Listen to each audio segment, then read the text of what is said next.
تو مریں گے میرے بھائی، اس خوش فہمی میں نہ رہو کہ نہیں مریں گے، ہمارا باپ بھی مرے گا، ہم سب مریں گے. اس لیے موت کے لیے کیا کرو، اس لیے سب سے خوبصورت موت پتہ ہے کیا ہے؟ مرنا تو سب نے، سب سے خوبصورت موت ہے اللہ کے راستے میں میدان جنگ میں لڑتا ہوا شہید ہو جائے.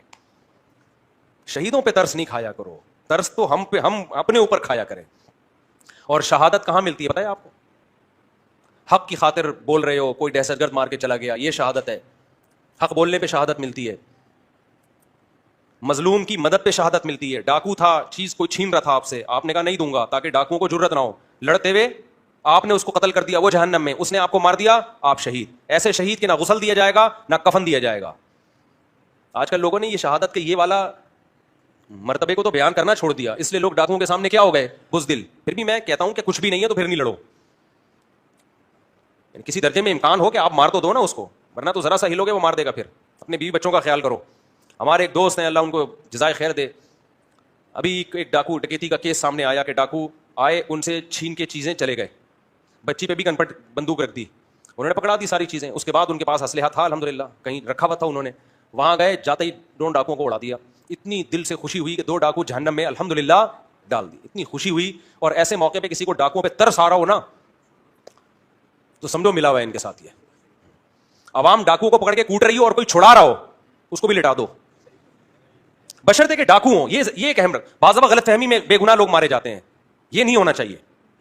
بھائی کسی نے کسی سے ٹرک پوری کرنی ہو نا، کراچی میں مشہور کرتے ڈاکو ہے پکڑو مارو، پھر لوگ نہیں دیکھتے کہ یہ ڈاکو تھا بھی کہ نہیں تھا، لوگ ایویں آ کے جان سے مار دیتے ہیں. ایسا نہ ہو کہ کوئی بے گناہ آدمی مر جائے، اس کا خیال کرو. یو پی پہ ایسا ہوا ہے کہ ایک بنا بے گناہ بندے کو کئی سال پہلے کسی نے ڈاکو کہہ کے مارنا شروع کیا، لوگ آ کے جان سے ہی مار دیا، حالانکہ وہ ڈاکو نہیں تھا، کسی نے اپنے ویسے ہی کوئی دشمنی نکالنی تھی.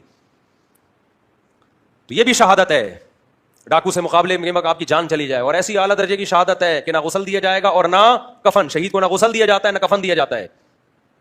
اور ایک شہادت وہ بھی ہے کہ اللہ کی راہ میں میدان جہاد میں لڑتے ہوئے گولی کھاؤ. یہ 3 شہادتیں ہیں، اس کے علاوہ اور کوئی شہادت نہیں ہے. حادثاتی موت بھی شہادت ہے لیکن اس کو مجازن شہادت کہا گیا ہے. جو اعلیٰ درجے کی شہادت ہے نا، جس میں غسل کفن نہیں ہوتا، وہ یہ 3 قسم کی شہادتیں ہیں. ایک مولوی صاحب شہادت کی بہت دعائیں مانگا کرتے تھے، ہر وقت حلوہ تھے وہ. آج اس کے ہاں دعوت ہے، وہاں حلوہ کھانے جا رہے ہیں، آج اس کے ہاں دعوت ہے، وہاں حلوہ کھانے جا رہے ہیں، آج اس کے ہاں دعوت ہے، یہاں حلوہ کھانے جا رہے ہیں. دعائیں ہر وقت رو رو کے کیا ہوتی تھیں؟ اللہ شہادت کی موت دے. تو کسی نے کہا مولوی صاحب آپ جہاد پہ تو جاتے نہیں ہو، تو کیا کوئی حلوے میں بم رکھ کے دے گا آپ کو؟ سمجھ رہے ہو کہ نہیں سمجھ رہے؟ تو اللہ